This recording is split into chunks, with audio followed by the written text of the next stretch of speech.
I want to tell you a story about a guy who was driving through Mississippi.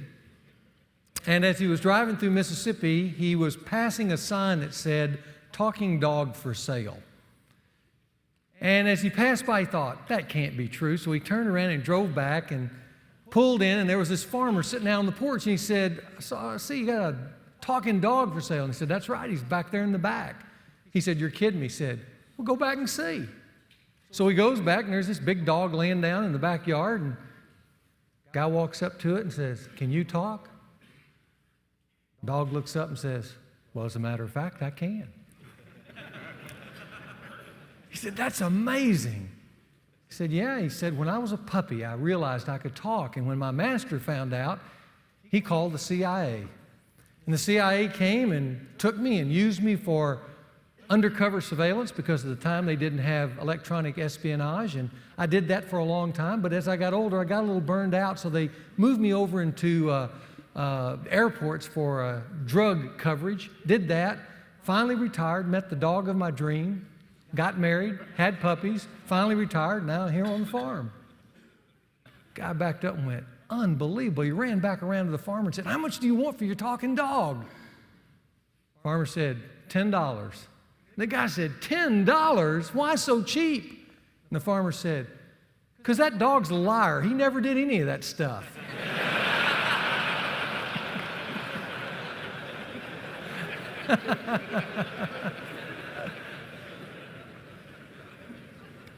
Well, last week I did a lot of talking, but one thing I want to promise you, I didn't do any lying.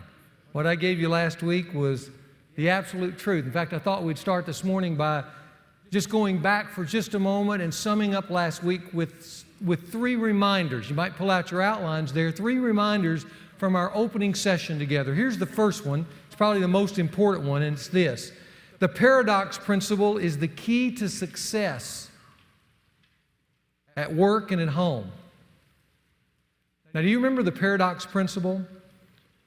We summed it up in one statement, die to live. It's where you humble yourself to learn something new outside of yourself because you really don't get it in life. But you finally figure out what you need to do, and then you die a little to yourself to do it.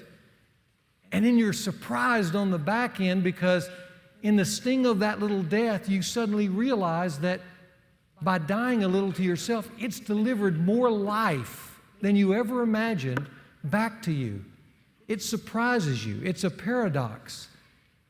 It gives you life back.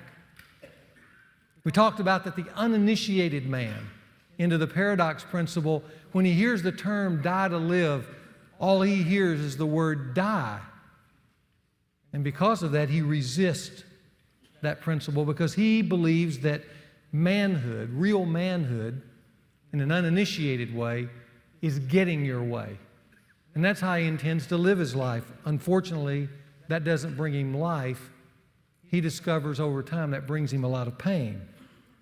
On the other hand, we talked about last week that the initiated man, the man who finally gets it, who understands this paradox principle, he's the man who's learned that death to self is a small price to pay for the life and the success that temporary death then pays back to him. That's why when the initiated man hears die to live, he hears live way more than he hears the word die. The paradox principle. Remember? It's the key to working at home.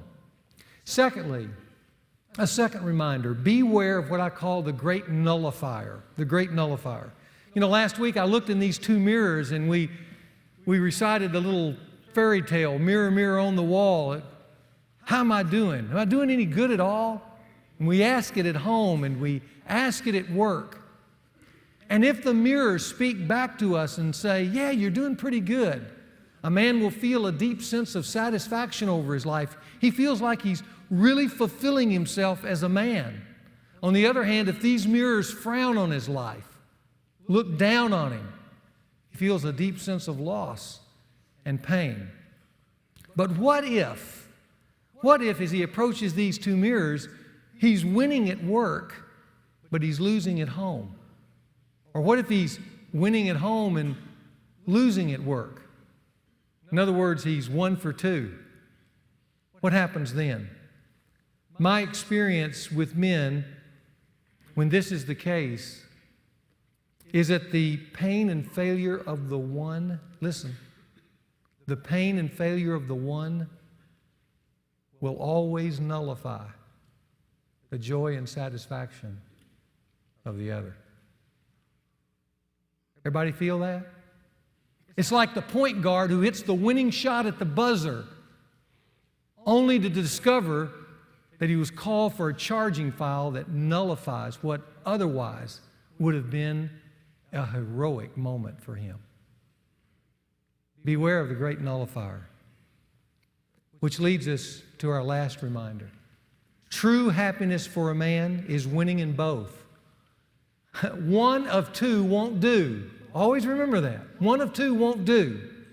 For every man, you must win in both. And that goes back, by the way, all the way to the beginning of time. I love the beginning of humanity in the story of Genesis, the story of the first man, Adam.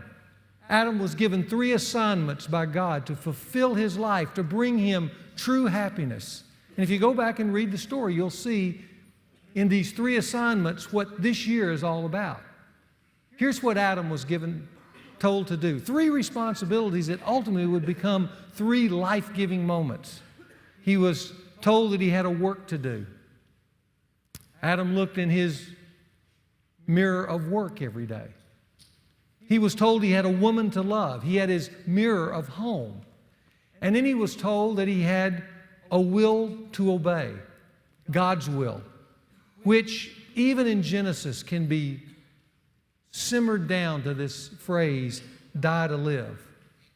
God's will was die to live, even for Adam. But God gave him that will in order that he, the first man, might succeed in his masculinity. And what is success in masculinity? True happiness in masculinity is to succeed well, not perfectly, but well, at work and at home. One of two won't do. For a man to truly be happy, he's got to succeed in both. Now, those are the reminders from last week. Now, here in session 2, we want to turn our attention to the mysterious world of women. And it's a mysterious world, isn't it, guys? What is it that men need to know about women? You know, oftentimes men get frustrated at this point.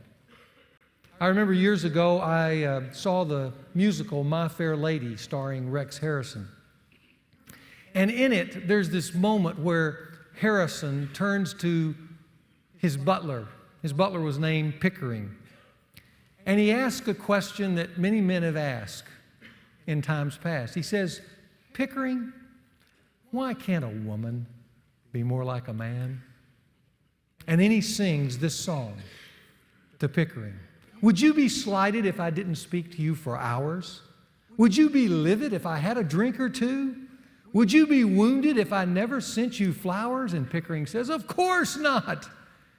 And then Harrison says, then why can't a woman be like you? If I were hours late for dinner, would you bellow? If I forgot your silly birthday, would you fuss? Would you complain if I took out another fellow? Pickering says, never. Then why can't a woman be like us? Men have always been frustrated when they've entered into the mysterious world of women.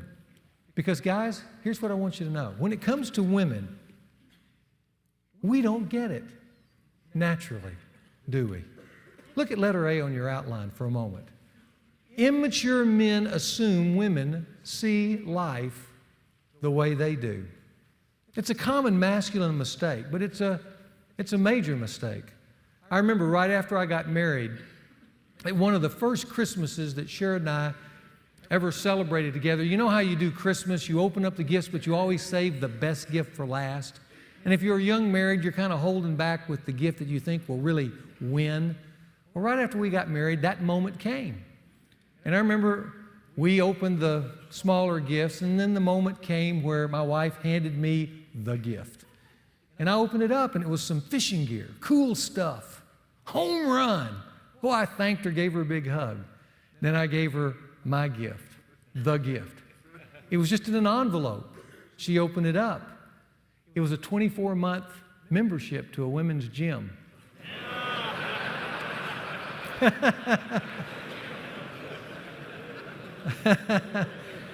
Oh, you guys mock me. I was waiting for the wow. But you know, there was no wow. In fact, as I saw her face fall, I realized I was light years from wow. And then when I saw tears in her eyes, I knew I was in trouble. But I'm going to tell you, at that moment, I thought, I don't get it. I love going to work out at the gym. Now, you know why I tell you that? That's how my 25-year-old mind worked at the time. And I'm only thankful that when you're young, there's plenty of elasticity for forgiveness. But you know, when you meet a man who 10, 15 years into marriage is still saying, I don't know what my wife wants from me, that's an immature man. He doesn't get it. He's usually making in that dead-end statement a statement about himself, and that is he only knows one way, his way. And that doesn't work with a woman. That's just a mark of immaturity. Look at letter B. Real men, the kind who get it. No, women don't see life the way they do. And they work. You can underline the word work. They work at recognizing and appreciating the differences. You know, that's not only the conclusion of marriage counselors and social scientists everywhere in the world today, but that wisdom has been around for thousands of years. In fact, I want you to look at the words of the Dr. Phil of the first century. His name was Peter, in a little letter that he wrote in the book of 1 Peter. Here's what he said. Follow along as I read it. Husbands, live with your wives. This is a fisherman speaking, guys. But he finally got it. Husbands, live with your wives, here's the key line, in an understanding way, as with a weaker vessel, since she is a woman, not a man. See that? I almost want to put an exclamation point there. Since she is a woman, not a man, and grant her honor as an equal partner in the grace of life. That's an amazing statement for 2,000 years ago. Look at it for just a moment. Notice two things about that statement. Here's first. Peter's encouraging guys, you're going to have to get outside yourself if you're going to live with a woman. So for you guys who are dating a girlfriend, this principle still applies. Okay? Or you're married. An understanding way is the key. In other words, don't assume anything naturally. And why? Because she's a woman. She's not a man. She thinks different, feels different, acts different. Her world is different. And you're going to need all the outside helpful understanding you can amass if you want to live successfully and in an empowered and energized relationship with a woman. Because your first instinct is with her naturally is probably going to be wrong. Because she's a woman. And you need to live with her in an understanding way. Secondly, look at the verse again. It says, beware of taking advantage of her. Now, where is that in the verse? It's in that little phrase, she's a weaker vessel. It means she's weaker physically. And guys, I don't know if you've heard this, but it gets shouted out by women in every age, in every place of the world, that in history, immature men have used this weakness, that she's weaker physically, to intimidate, to dominate, to run over in order to get their way. Yeah, she's a weaker vessel.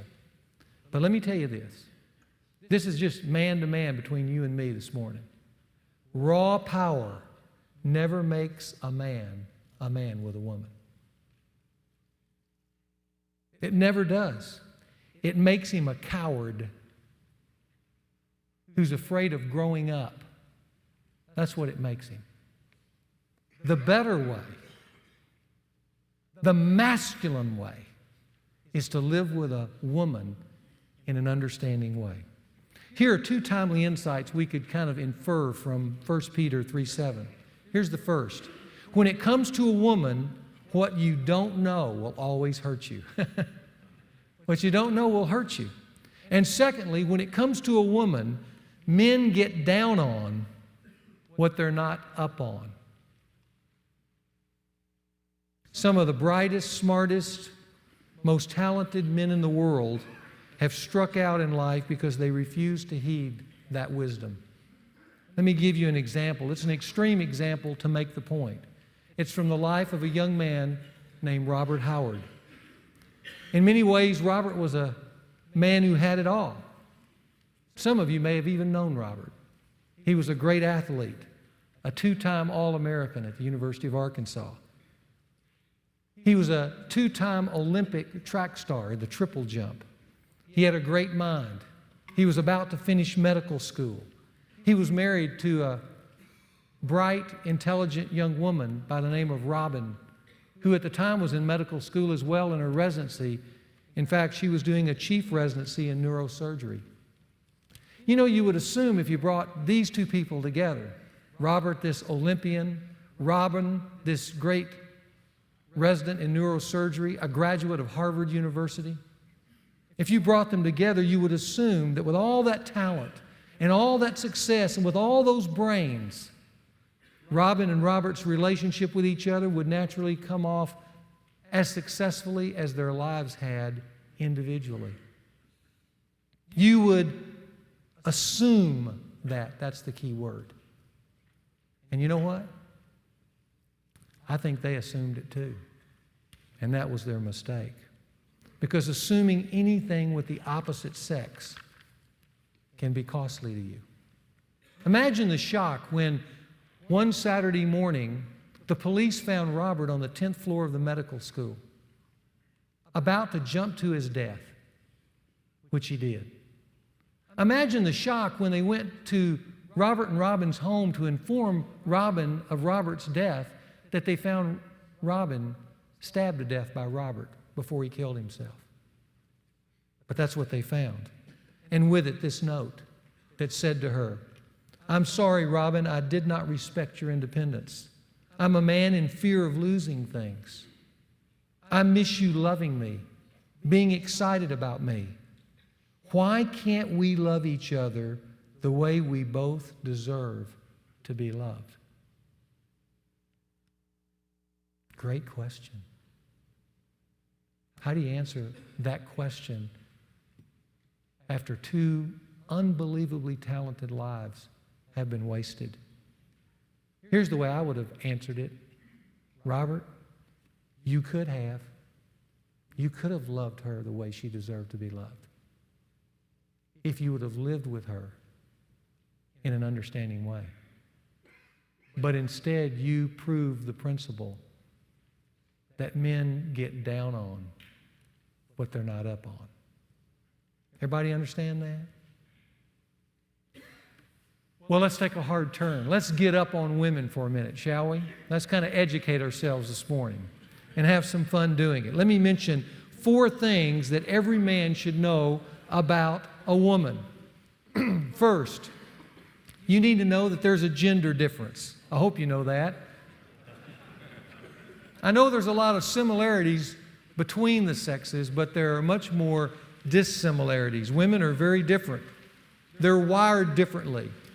As a matter of fact, at a genetic level, neurobiologists claim that there are over 100 million differences between men and women. We mature differently. Girls who are at age 17 function about at the level of a mature adult. Boys who are 17, well, besides giving each other wedgies and watching Dumb and Dumber, they're thinking about it. Our slant on life is different. Men are action-oriented. Women are relationship-oriented. You see that in every arena of life. Just the other night, when my wife and I were cheering my son playing football. It was just different. All of a sudden I noticed how we were cheering differently.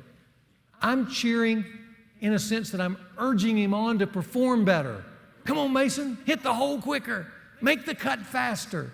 Hit harder. My wife is over there not cheering for any of those things. She's cheering in a totally different way, hoping Mason will hear her so he will feel better. Despite his performance. And I don't get that because I'm action-oriented. And she doesn't get me. She said, you're going to hurt his feelings. But that's the way men and women are. Men and women's brains are different. Women's brains operate more holistically. You know, we have two hemispheres of the brain, and women's brains operate more globally with both hemispheres working together. And it's almost like a high-speed computer, guys. Women's brains physiologically work faster, honestly, than men's brains. And that's why women's brains are able to take in so many more things in one moment than men's. Men's brains operate more specifically, one hemisphere and then the other hemisphere. It kind of moves back and forth. And because of that, men tend to be able to focus on things more intensely. Because they can move between hemispheres, they can shut out distractions in a unique way. And sometimes we get criticized, don't we, for shutting out those distractions. I tell you that because women's brains are kind of like radar. You know, they're just constantly surveying the landscape and picking up every little item that's out there. Men's brains are more like a laser beam. You know, we get intense focus. We burn a hole right in one point, don't we? That's why when it comes to something, for instance, says intimate as lovemaking, a wife can be with you, enjoying you sexually, but her radar is up. At the same time that that's going on, she's thinking, did I pack little Timmy's lunch?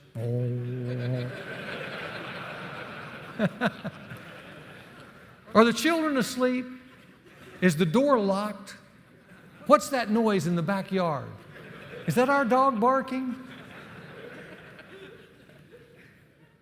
And she can do all of that while still maintaining the integrity of the moment. And then at the most inopportune time, in that moment, she can say to her husband, honey, did you hear that? That's that radar that's up. But you know what? She's asking as a radar-oriented brain, she's asking that to a laser beam brain, who at that moment has shut out every reality in the universe, except one. We know what that is, right? Men and women speak differently. They speak a gender-coded language. I picked this up in a magazine. It was so true. It said this. For instance, the word fine. This is the word women use at the end of an argument when they feel they are right, but can't stand to hear you argue any longer. Fine means that a man should shut up. Take the word 5 minutes. This is actually half an hour for a woman. It is the equivalent to 5 minutes that your football game is going to last before you take out the trash. So women feel that it's an even trade. How about the word nothing? Nothing means something to a woman, right? And a man should be on his toes when his wife says nothing. Nothing is usually used to describe the feelings a woman has of wanting to turn you inside out, upside down, and backwards. Nothing usually signifies the start of an argument that will last 5 minutes and end with the word fine. Is that not true? Because of our orientation, gender, we use coded language with one another. There's a gender difference. Secondly, there's a need difference. Now, if I were with you as a group of men, we were just talking about our needs, and I were to say to you, you know, one of the major needs of a man is sex. Would you say I was telling you the truth? Can I see any hands? Okay, I just want to know if you're here. Okay. Well, the reason I tell you that is when I tell women what their 4 needs are that I'm going to tell you in a moment, they have the same response as what I just saw from you. They go, yeah, those are my needs. Tell the guys that. Okay, so I'm going to tell you. Here are the 4 top needs of a woman. And when you speak to these needs, guys, when you get it and measure your performance with your wife with these 4, then you're going to start acting like a wise man. Here they are. Here's the first. Security. Women have a deep need for security. It's a huge need to feel safe and protected. Now, guys, listen, especially in 2 areas. And this is going on in a woman's mind all the time. Here are the 2 areas. She needs to feel safe financially, and she needs to feel safe relationally. Those are the 2 areas. Let's speak first of finances. You know, with women working and some women earning more than their husbands, it's easy in the 21st century to think that financial security is not a need of a woman. But even the woman who's out earning her husband, knowing her husband can take care of her and provide for her, is still one of her greatest needs. And men today, modern men, don't get that. And when a woman thinks that she's not safe financially with a man, it continually undercuts her feeling of security and her respect for her husband. A woman needs to know that her husband can take care of her financially in a way that says she doesn't have to work for them to survive.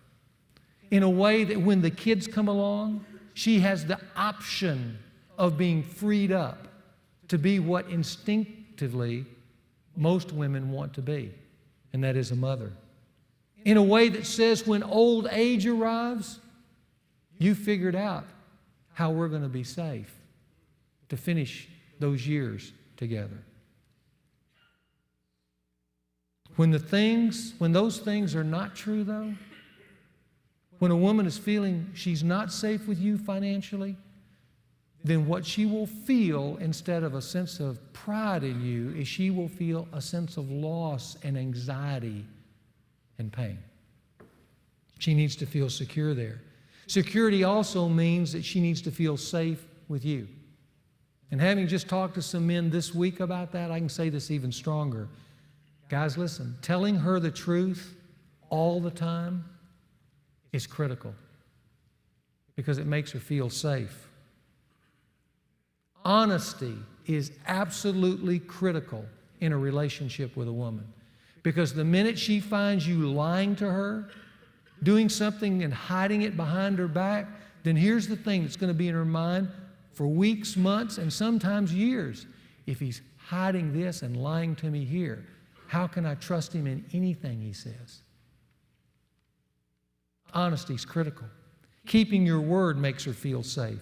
Following through makes her feel safe. Reassuring her of your love on a daily basis makes her feel safe. I mean, if you really want to touch into her need, I found this true with my wife, then here's a little exercise that you can do with her. Just pull up alongside her one day and make her weak by just drawing her close, looking at her eyes, and saying what I said to my wife not long ago. Honey, I just want you to know, I love you, and I will never, ever leave you. You reaffirm your commitment at that moment before God, and at the same time, you touch her at the core of this need for security. I'll never leave you. I'm committed in this. Security is one of the great needs to the well-being of a woman. A second one is what I call conversational companionship. And the reason I say that is because through conversation, a woman experiences the life of the man she loves, and he gets to experience hers. And that's a deep need for women. Conversation is what a woman often gets from us before marriage. In fact, if you're in an intense dating relationship, you're probably spending a lot of time just interacting, doing fun things together, and talking. Maybe you're not even aware of how much you're sharing, but she's drinking it in and she loves it because she experiences your life with hers. And that's what women deeply need. It's that kind of conversation that she just drinks in, but it's also that kind of conversation where she deeply connected with you that disappears oftentimes quickly after marriage. When the pace of life and crowded schedules and a pressing career and then kids dries up that kind of conversation. That's why researchers who probe into marriage always find women offering this complaint. In fact, it's the number one complaint in marriage. You'll know what it is? From women. My husband won't talk to me. Now you go, I am talking to her. Yeah, you're talking to her about superficial things. But what a woman really wants is the kind of conversation that builds companionship and connection between your life and her life in a way where she feels like she's current with your world and you're current with her world. It's that kind of conversation. And when that kind of conversation dwindles in a woman's life, so do her feelings of love for her man. They go hand in hand. I've had 2 successes over the years, 33 years of marriage. Here would be my 2 successes in this area, and I'd share them with you. And I have done this in other men's fraternities. Here's the first. 1, you need to date your wife weekly.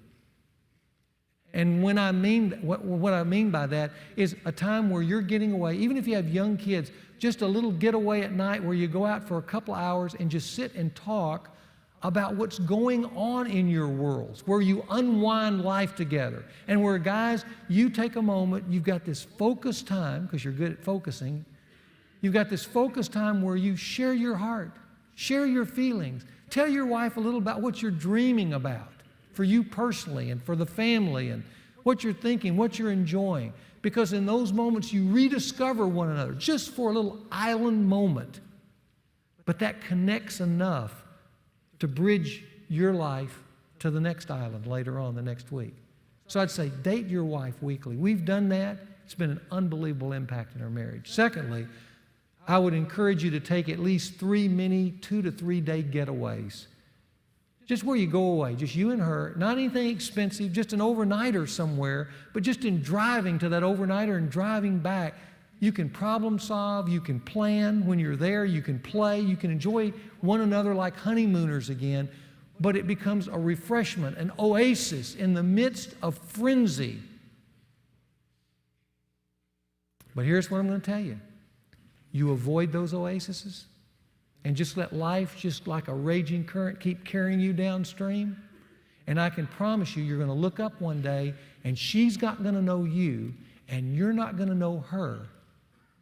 And for a woman, that equals the loss of love for you.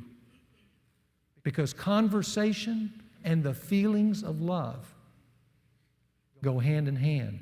She needs a conversational companion to stay in touch and stay in love with. A third great need of a woman is significance. Significance. Let me give you some other words other than the word significant.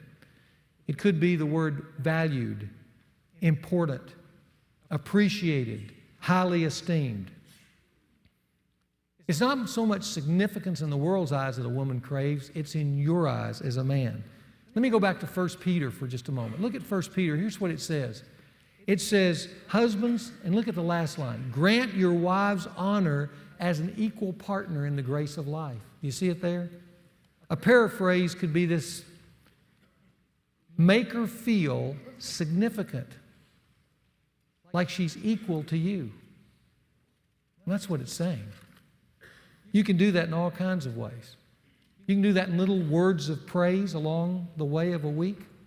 You know, where you compliment her character or compliment the way she does things, who she is. Tell her that coming home to her is the best part of the day. Just a little thing like that makes her feel significant.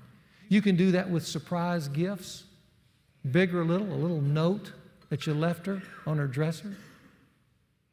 You can do that with including her in big decisions about your life, maybe even at work, where you value her opinion. What do you think, honey, I should do? And in doing that and including her, it makes her feel significant.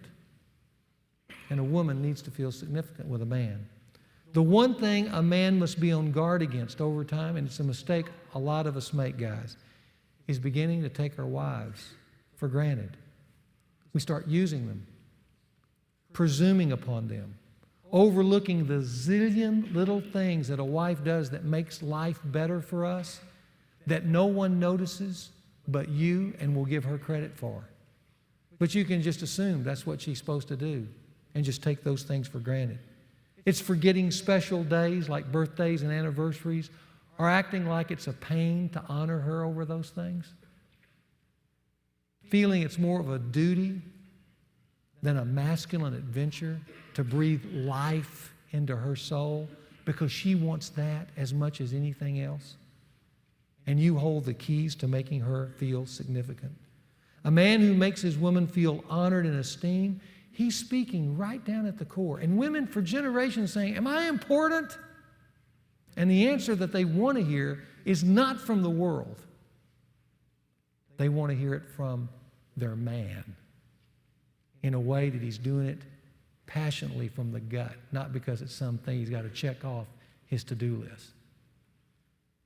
And then fourthly, a woman needs affection. And by affection, I don't mean sex, unfortunately. For a woman, it's different. In some ways, a little more challenging. Maybe a better word for affection, you might just write down the word treasuring. Treasuring. Research tells us that affection is the number one need women say they have in a marriage. It's the need for affection. Displays of affection that communicate to her that she's important and that you really care for her. And how do you do that? Well, you do it in a variety of ways. But let me just give you a little checklist that just begin to give you some ideas in that regard. One way would be with hugs. Hugs. Now, you say, that's a little thing. Yeah, it is a little thing. But have you noticed how women love to hug one another? You know what they're doing? They're giving one another what they want. Just like we're oriented to want to give things that we want to other people rather than understand what they need. They hug each other. But you know what? Because of that, that's an intro to what they need. They need a hug, and they love hugs from you. Just a little display of affection. They love for you to look in their eyes in the morning before you leave for work and say, I love you. They love little notes of affirmation. The smallest of things mean the biggest of things to a woman. When you leave her a little note in a surprise place, it says, you're special to me. Or you call her in the middle of the day and just say, I've been thinking of you. I called my wife yesterday and asked her out for lunch. And she said, really? You want to go out for lunch? It's like it was a surprise to her. But you could hear in her voice kind of, you want to go out to lunch with me?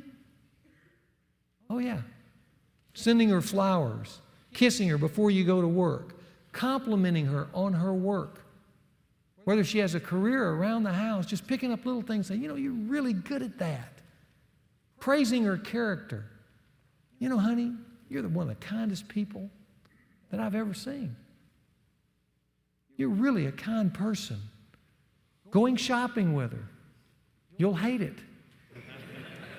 She'll know you hate it, but she'll love you even the more for it. Praising her before friends and especially before the kids. You want to make her day, just stop for a moment and say, kids, I want to tell you something about your mom. Just praising her publicly like that is an unbelievable display of affection. Surprising her at least once a year with something way out of the ordinary. It's an anniversary, and rather than handing her a card, you read her a poem that you wrote. It's her birthday, and rather than just taking her out like you've done the last 20 years for a meal, all of a sudden she walks in, there are friends all over the house, family you've flown in, and it's a big party. Taking her on some surprise vacation that she wasn't even prepared for. She came home, the bags were already packed, and he said, honey, we're heading to X. She can't believe it. See, once a year, doing something way out of the ordinary that is a display of affection that tells her how important she is to you. Those are the top 4 needs of every woman, I think, on the planet. Now, they get expressed in different ways, but the point I want you to know is you look at those, significant, security, maybe you personally don't connect with those. That's because you're a man. But you got to get out of the man orientation in dealing with a woman. You got to get into her world. She's your chief customer. And realize this is what she needs from you.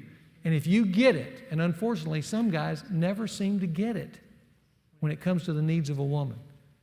what you'll do is you'll constantly use these 4 needs to measure, both in the good times and the not so good times, how you're doing with this woman. You can just go down the checklist. Am I making her feel secure? Am I making her feel significant? Have we spent some time talking together about our real worlds deeply? Have I showed her some display of affection recently? If you go down that checklist and everything's measuring up, all lights are green, you're doing good. If you go down through those, even as I've talked, and there's some big red lights there, I'm telling you, you're undercutting her sense of self-worth and her love for you. You get it? Then there's the scoring difference between men and women. Men and women score the relationship differently. I love what John Gray did in his book, Men Are From Mars, Women Are From Venus. He made the scoring difference real popular. But here's the scoring difference in a nutshell. Men score their relationship with a woman on the basis of size. The bigger the acts of love, the better and more points a man will award to a woman when she loves him that way. Women, on the other hand, score their relationship with a man on just simply the basis of love, regardless of the size of the love. In other words, all acts of love for a woman are equal. So here's how it works with a man naturally. He thinks that if he takes out the trash, which is a small thing, he'll get 1 point. On the other hand, if he takes her to a nice restaurant that night, he'll get 10 points. If he takes her on a nice getaway, he'll get 100 points. That's how men naturally think. And using that scoring system, a lot of guys will work hard and try to buy their wives' love off with a few big gifts while ignoring all the little things, because that's how they score life. And guys, write it down. Nothing could be further from the truth. That's not how women will score life. Here's the way they'll score it, because they score all gifts of love the same, whether it's small, medium, or large. You take out the trash, you get 1 point. You take her out to dinner, you get 1 point. You take her to Hawaii, you get 1 point. Now that seems totally alien to a man, right? Doesn't make any sense at all, but that's how a woman thinks. And in marriage, I think guys oftentimes are shocked when I tell them that when they work a 50, 60, 70-hour-a-week job, busting it to provide for a home and for college and for the kids and for nice things for her, they think they're getting hundreds of points. And they're just amazed at when I tell them, no, you get 1 point. And for that kiss you gave your wife going out the door to that 50, 60, and 70-hour-a-week job, you also got 1 point. That's amazing, isn't it? Okay, now I'm going to give you a quiz here, just to see if you're understanding what I'm saying, okay? Okay, here's the quiz. Your wife cooks dinner. It's your favorite dinner. How many points do you give her? 10 points? 15 points? Okay? You get lost driving, and your wife's sitting next to you, but on this occasion, rather than blaming you, she says, honey, we would have never seen this beautiful sunset if you'd taken the direct route. Okay, how many points do you give her? Yeah, 25, 50, something like that. Okay, you come home on a Friday and your wife says, sweetie, I took the kids to Mother's and I went out and I bought some scented massage lotion and this nice nightie just for you. How many points do you give her? Yeah, 1,000 points. That's right. That was so quick. You got it. That's how men score. But how many points for the following for you? You say to your wife, I love you before you leave for work. How many points? 1 point. You give your wife $300 one Saturday morning to go shopping, and when you tell her, when you come home, I'll have the house cleaned. How many points do you get? 1. You tell her you're taking her to a month, you're taking her to a castle in Europe for 1 month. How many points? 1. Hurts, doesn't it? You guys are in pain, even as I tell you that. But you got it. And wise is the man who doesn't forget it, because that's how he fills his wife's love bank. Which brings me to the last thing, the personality difference. Guys, we're all different personality-wise. Every one of us. Personality is a lifelong imprint that's not going to change in you or your woman because it's given by God. And here's the question I would ask you as I finish. Do you know your wife's or girlfriend's personality? Have you come to terms with this is a personality that's going to be your forever? Can you name that personality? Do you know what the strengths of that personality are? Are you sensitive to what maybe the weaknesses of that personality are? That's what we're going to do. Not today, but next week. And to help me help you, I want you to look at point 5 on your outline.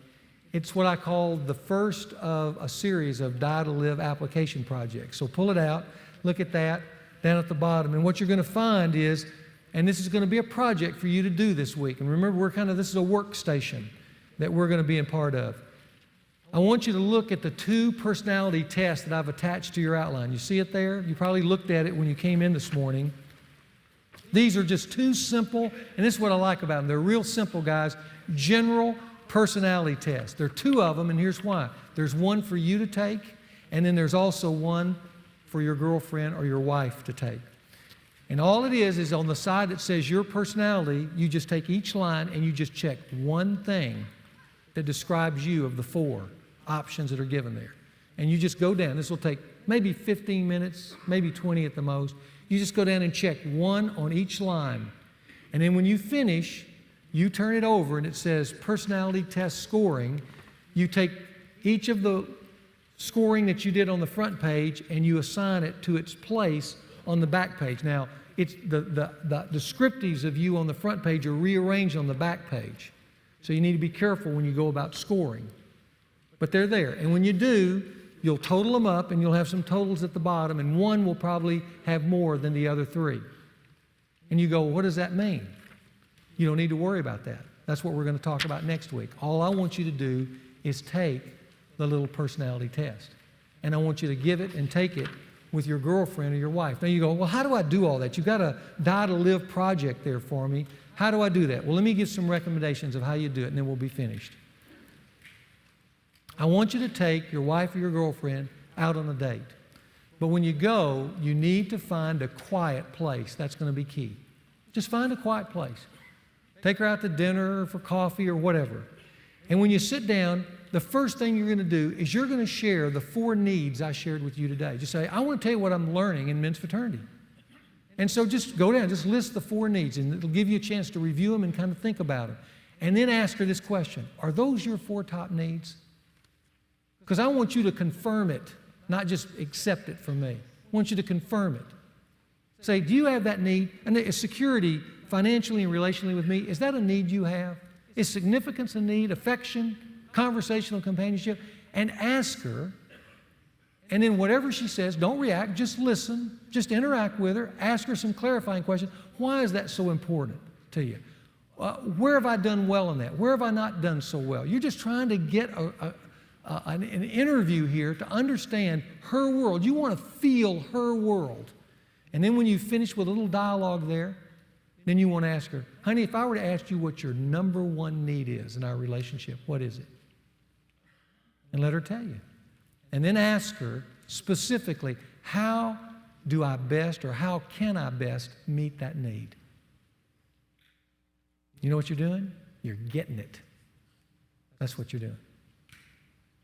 And then when you finish, you say, hey, one of my projects for next week, and I'll share the results later, is taking this personality test. Would you take this with me? And let her take just a few minutes and just check off the little descriptives of her and total it, and you do it, and that's what you're going to bring back next week. And let me tell you what's going to happen. 1, she's going to appreciate that you took her out on a date. 2, that you had a substantive conversation about her world. She's going to go, man, it's good stuff they're learning at men's fraternity. 3rd, she's going to be impressed that you're even becoming a psychologist. You're giving her a personality test, and she's going to learn the results later on, which we're going to discuss next week. All of that you did. She is going to be so impressed. And how many points are you going to get for it, guys? 1 point. We'll see you next week.